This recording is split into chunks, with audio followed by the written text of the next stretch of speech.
திருவாரூர் மாவட்ட நேரடி நெல் கொள்முதல் நிலையங்களில் நெல் மூட்டைகள் இயக்கம் காலம் தாழ்த்தி நடைபெற்று வருவதாக புகார் எழுந்துள்ளது.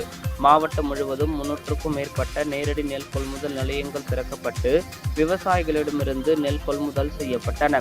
ஆனால் கொள்முதல் செய்யப்பட்ட நெல் மூட்டைகளை கிடங்கிற்கு சரியான நேரத்திற்கு எடுத்து செல்லாமல் உள்ளதால் ஒவ்வொரு நெல் கொள்முதல் நிலையங்களிலும் சுமார் 10,000 மூட்டைகள் அடுக்கி வைக்கப்பட்டுள்ளதாக கூறப்படுகிறது.